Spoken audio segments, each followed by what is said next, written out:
30 años la tecnología cambia, ¿cierto? Bastante.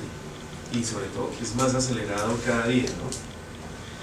Entonces, ¿yo qué hago si el material reactivo, o sea, los materiales reactivos primero están ahí, o sea, en las aplicaciones industriales, primero el equipo asociado al material reactivo se daña, ¿sí? La electrónica, porque esto está asociado a una electrónica, la sonda tiene unos circuitos. En 30 años esa circuitería ha cambiado, pero el material reactivo está ahí, ¿cierto? Entonces, ¿qué es lo que sucede en las aplicaciones nucleares, que llamamos nosotros, aplicaciones industriales nucleares? Bueno, yo hablo como nosotros, que yo trabajé en Ingeolines, en la parte reguladora, pero hace rato, hace como 7 años que vine a trabajar por ellos.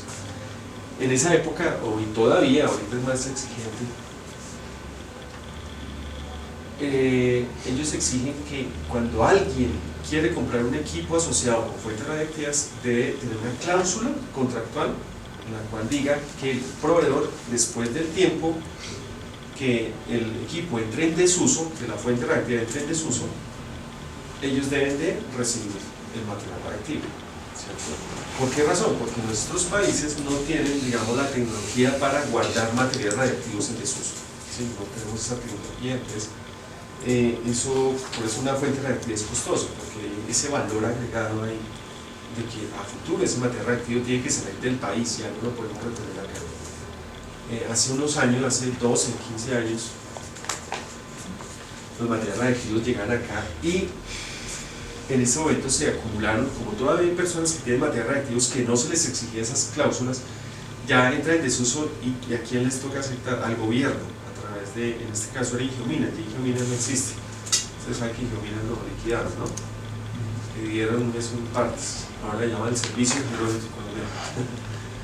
Entonces, al Servicio Geológico Colombiano, como entidad gubernamental, le toca hacerse cargo de eso, ¿sí? Y pues, afortunadamente construyeron un repositorio de material radiactivo junto con las Naciones Unidas y el gobierno americano. Y el gobierno americano tenía intereses muy particulares sobre eso. ¿Por qué razón? Porque quedan al frente de la sede nuclear. La embajada americana queda pasando unas 50. Entonces se construyó un depósito de fuentes en desuso subterráneo, ¿sí?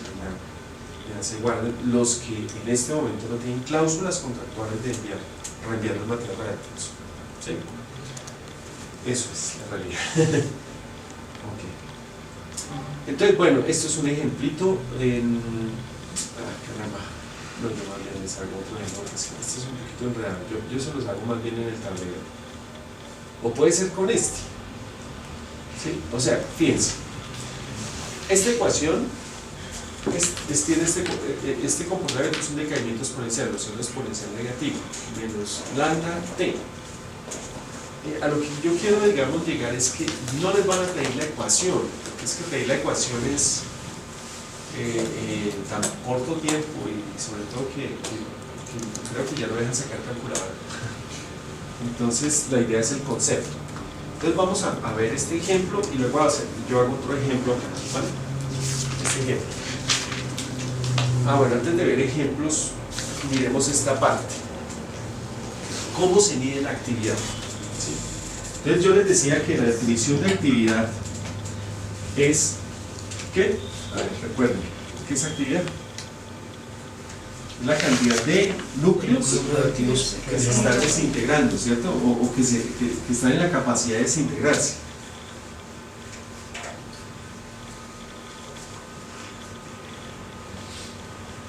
Bueno, entonces un ejemplo es este, como que quede claro. Quizás los colores. Digamos que este es un pellet visto desde como una casilla, ¿sí? Entonces, listo, salió el reactor este material radiactivo, esto es cesio 137, ¿cierto? Y bueno, blanquito significa que los núcleos no se han desintegrado. Ojo, no significa que toque esperar 30 años a que este solo núcleo sea estable, no, eso es una cuestión macroscópica, sino de los 30 años macroscópicos. Significa que pasaron, en el cesio 137 pasó un periodo de 30.17 años, ¿cierto? 30.17 años, en el cual ¿qué tengo ahora? Que la mitad de estos siguen siendo estables. Estoy aquí. Y que la otra mitad ya son estables. O sea, estos siguen siendo radiactivos y estos son estables, ¿cierto? Estos siguen estables. ¿Cierto? Eso pasó. O sea que hay una tasa, lo que llaman en inglés rate, ¿cierto? Una rata de cambio, ¿cierto? De que todo está radiactivo para que se convierta en la mitad de esto. O sea, se van desintegrando como maíz pira, igualito. Después el maíz pira, lo coloca en calor y ustedes no pueden decir, este maíz se va a reventar primero que este. ¿Sí? Y llega un momento en que todo el maíz estalló. Y de pronto si no le aumenta la llama se estalla más rápido, pero de pronto se les quema, ¿no? Pero el asunto es este, que llega un momento en todos los activos, la mitad, llega un periodo en que la mitad es estable, la mitad inestable, ¿cierto? No es que sea la izquierda o la derecha, no, eso está revuelto, ¿no? Sí, no es un ejemplo. Luego pasan otros 30.17 y solamente queda la cuarta parte radiactiva y el otro estable, ¿cierto? Y así. Esa es la ley de decaimiento radiactivo, esa ecuación que vimos ahí es esa. Pero bueno, la actividad me está diciendo qué cantidad de núcleos son radiactivos, pero tiene que ver con el tiempo, ¿sí? Por unidad de tiempo, es una tasa, ¿cierto? Por unidad de tiempo. Entonces, la unidad básica de la actividad es el becquerel. Becquerel, tal vez ustedes sepan, es la persona que por primera vez aisló materiales radiactivos y los caracterizó, ¿no? Marie Curie también. Es decir, Becquerel fue la persona que descubrió el fenómeno de la radiactividad y Curie fue la que empezó a aislarlos, básicamente. Pero bueno, no vamos a ver la historia. Entonces un Becquerel es un decaimiento por segundo, o sea, una desintegración, lo que llaman desintegración es un cambio de estable a inestable, eso es lo que llaman una desintegración. Entonces un Becquerel es una desintegración por segundo, pero tener un material radiactivo que por cada segundo se convierta de negrito a azul, pues es muy difícil, ¿cierto? Tal vez en nuestro cuerpo pueda suceder eso, tener una tasa de un Becquerel. Ya en los materiales radiactivos que le venden a uno, pues hablar de Becquerel, bueno, es útil, pero existe otra unidad práctica que es el Curie. ¿Sí? En honor de Marie Curie, es un CI, un curio, son 3.7 por 10 a la 10 decaimientos por segundo, o sea 37.000 millones de decaimientos por segundo. Eso es un curie o un curio,